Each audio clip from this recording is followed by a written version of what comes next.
Okay. Thank you very much for your colleagues. We have the privilege of Ron George, an expert in the field of legionella prevention and water flow, as well as emergency eye washes. So I'm going to let Ron speak freely because that's how he does it best. So if you could start, Ron, speaking about the bargain we have to make with low flow water fixtures and the implications it has for the buildup of legionella. Could you start with there and then expand on some of the other proposals you've made to the International Okay. Plumbing? Go ahead, please. Thank you. Okay. Well, it goes back to some water conservation issues have been brought out by areas of the country where they're overdeveloping in arid regions, and they've had water shortages. So, in order to address the water shortages in these overdeveloped areas, what they've done is they've started mandating water conservation efforts, and they've started by going to the standards and the codes and pushing for lower flow rates on fixtures. Now, I'm not against water conservation. I think it's a good thing, but there has been a continual water conservation effort over the years to the point where every code cycle or every standard meeting you go to, they come and they ask for another percentage decrease in flow from various plumbing fixtures. And some of this goes back to even some of the green programs that are out there, green standards, green codes that have come out. That seems to be the very in vogue thing to do. And people are blindly saying, well, geez, if we save water and that's a good thing, we can go back and save more water and that's a better thing. So they've been blindly reducing water flows in the plumbing and drainage system, and they've gotten us to a point where you cannot, the systems don't perform anymore. They're supposed to transport waste down or solids down the drain. There's not enough water in the river to float the boats. That's a good analogy. Then also we have programs that recycle gray water. They take the water from sinks and lavatories and showers, and they divert that down a separate drain line. It's no longer going down the soil pipe. So what happens is you got less and less water going down the drain, and they're squeezing out less and less water out of the fixture when it flushes. So what's happening is the solids just go down a few feet down the drain, and they just stop and they lay there, and they cause drain line blockage problems. And so we've been calling for research into this issue, and there's an organization called the Plumbing Efficiency Research Coalition that's got multiple organizations that co-sponsor it. But each one of those organizations is, they're organizations. They don't have deep pockets. So they've been begging, borrowing, trying to get money, trying to get fundraising going to raise money to do research. And they've done 2 levels of research on flow in drains. And then they were able to just study what we had at the time. We've not studied any future lower flow rates, or we haven't studied with any of the other issues, the flushables that go down the drain now. We've got all these flushable baby wipes and flushable wipes, and we've got flushable toilet seat covers, and we've got feminine products that get flushed down the drain, and those end up swelling up and causing drain line issues. None of that has been studied in these drain line studies, and those are what's causing a lot of the problems. And of course, if you go to any grocery store, you see there's a plethora of different types and strengths and thicknesses, or tensile strengths of toilet paper. And there's some that dissolve very quickly, and there's some that maintain their strength for a long time, and that affects the transport of the waste in the drain.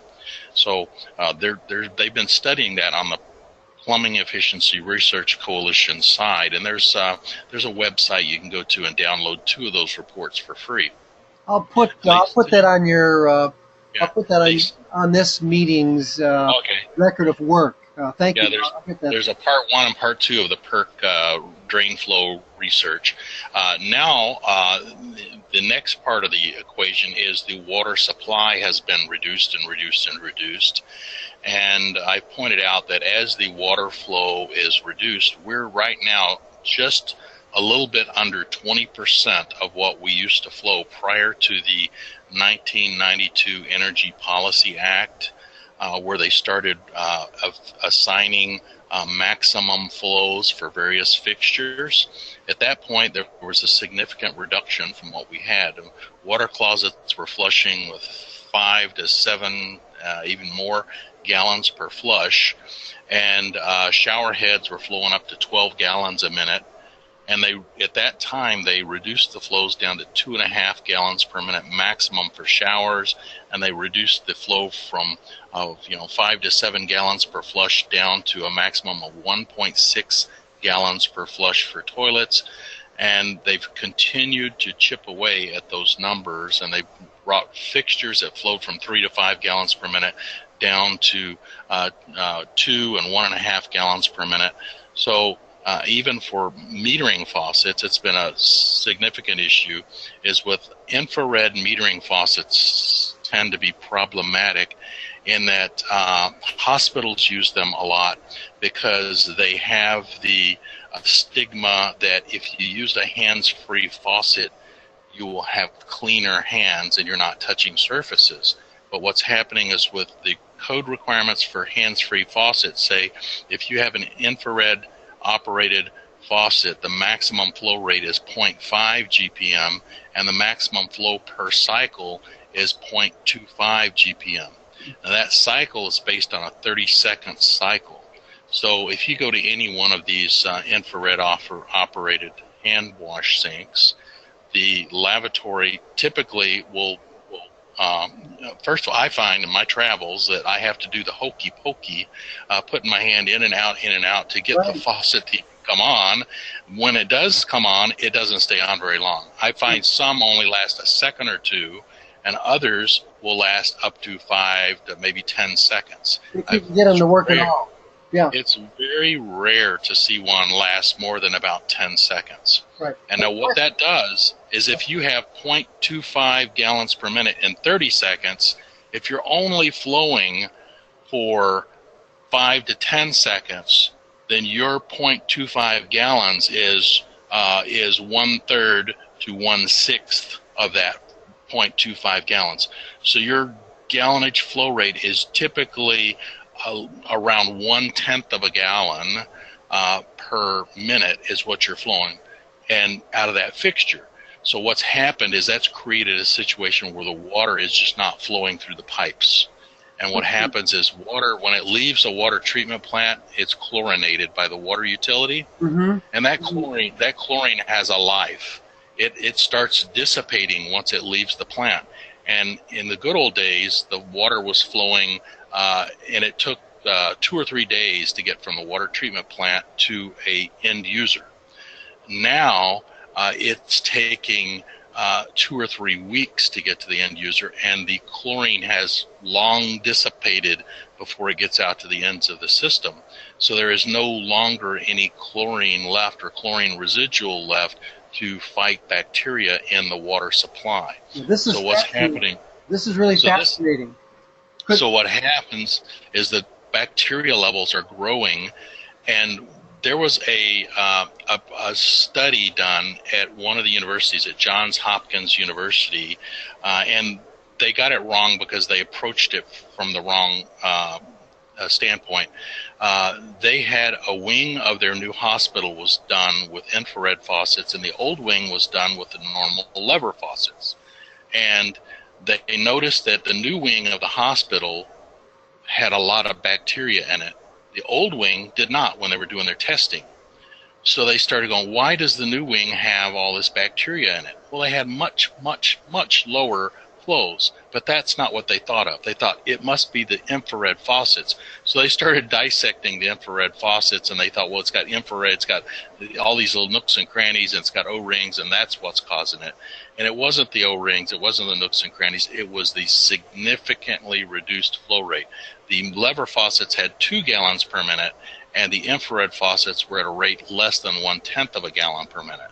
So they had a significant difference in flow rate, and that's causing aging water in their building distribution piping, and the chlorine had dissipated to the point where there was no chlorine residual in the building. whatsoever, and the bacteria that made its way into the piping system was growing and flourishing in that piping, and that's why they were showing positive tests. Now, I understand they didn't have any actual Legionella outbreaks or anything like that, but they had positive tests, and that caused consternation and concern, and that's why they were worried about, what the consequences would be, and they were looking for what was causing it, and they were just looking the wrong places. But it turned out that it was the lower flow rates that were causing that. And I pointed this out to my colleagues at the American Society of Mechanical Engineers meetings for A112 for plumbing materials and equipment, and the EPA was there, and for several years the EPA were coming to the mechanical engineers with their Plumbing Product Standard Committee and wanting to further reduce water flows through the EPA Water Sense program to further reduce water flows. And finally, I would speak up at those meetings and say, look, you guys keep reducing the flow rates down to unsustainable flow rates, and it's causing all these problems. It's causing scalding issues in showers because it takes so long for the temperatures to react. It's causing water issues with the water supply because bacteria is growing in the water supply, and it's causing drain line transport issues. And you guys are coming with these incremental 20%, 10% reductions in flow, but you have no science or data or testing to back it up. So I said, I'm not for any more reductions in water flow until you provide some research that shows that this is going to work.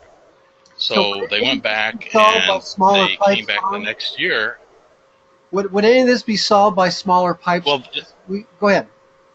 No, you can't do that in the water distribution mains because the mains have to be big enough for fire flows for fire hydrants. I get that. And so it's between the water main. It's the distribution system, I call the infrastructure, between the fixture and the interior, what I call the interior surface. The problem is that the dissipation is occurring in the water mains in the street and between the water utility plant and your building service. Smaller pipes would just move bacteria-laden water quickly. So yes, smaller pipes within the building would help, but it wouldn't solve the problem. You're still getting water with zero chlorine residual in it. So a lot of buildings are going to adding water treatment at the building service entrance. Now, getting back to my point about what ASME put the pressure, and the committee voted not to allow the further reductions in water conservation. So the EPA went back and said, okay, you want research? We'll give you research. So they approved $4 million in funding to fund research at several universities to study the effects of water conservation programs on water quality. So right now there's research going on at several universities. One is Purdue University, one is Drexel University, and I believe Michigan State is teamed up with one of the universities. I'm not sure which university they teamed up with. Michigan State, and there's one other university, I want to say it was San Jose State or something like that. They came in and they're helping out as an assistant doing some research, but they're all splitting up that pie, and they're getting some research money to do research studying this the effects of low flows on water quality and the building water distribution and the municipal water distribution systems. Well, this is what we're looking at here. Do I have the correct webpage, Ron? Let me see. Let me go back to my plumbing efficiency. That's the one for the Plumbing Efficiency Research Coalition. And there is another study that was done by the Environmental Protection Agency that includes. It was put out for bids, and they had like a period of time where everybody bid on it, and I believe Purdue and Drexel were the main two universities that got the research grants, and they were each I think it was just under $4 million, and they each got just under $2 million money to study this issue, and they have written their scopes. It's out there somewhere, and they are both doing independent research of each other, and then they'll compare the two when they're done. Hey, Ron, how about this? How about if I get one of our colleagues from Purdue, Drexel, or MSU, or any one of your choosing, and we do a breakout on this to get the status of it, because I have to think that... Yeah, I think that'd be great, yeah. Okay, so let's get some names together. I regret that we do have a hard stop here, and we haven't talked much about your eyewash advocacy. So if you could bring us up to date there. As you know, we've only been, the original University of Michigan enterprise was only asking for some performance-based options based on risk. So do you want to expand on your thoughts on that?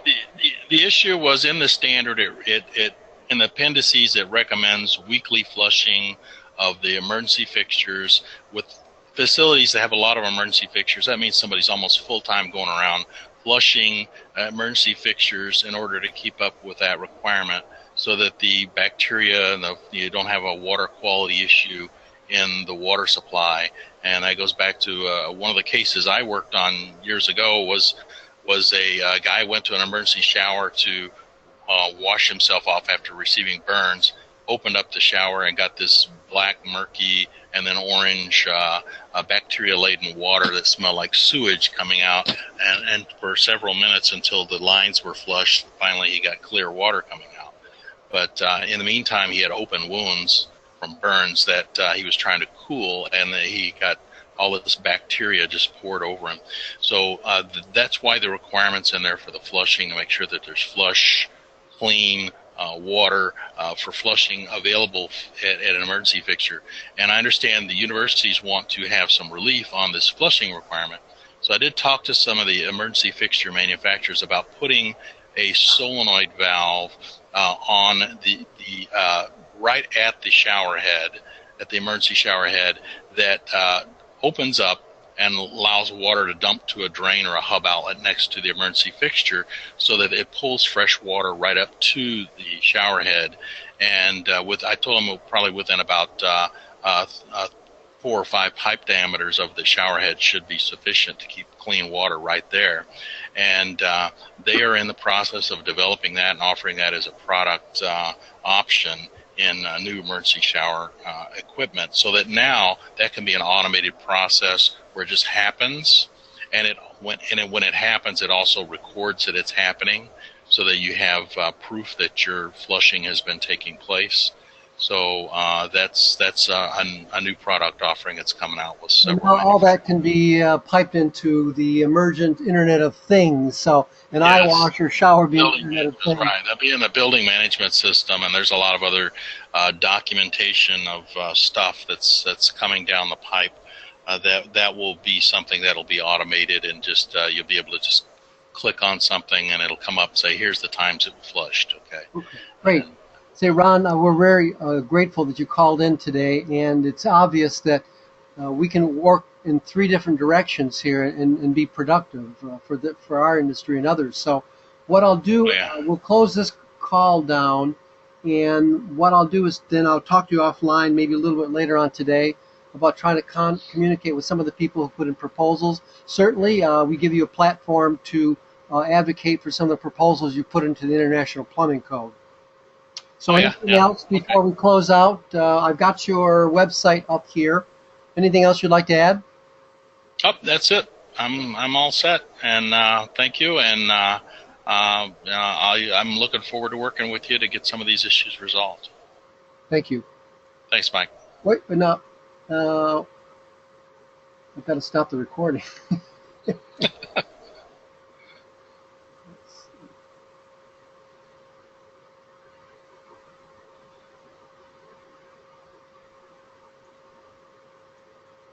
Okay, I think I've got it stopped. Doesn't seem to want. What I would do is just close the call out altogether, because the button's not working.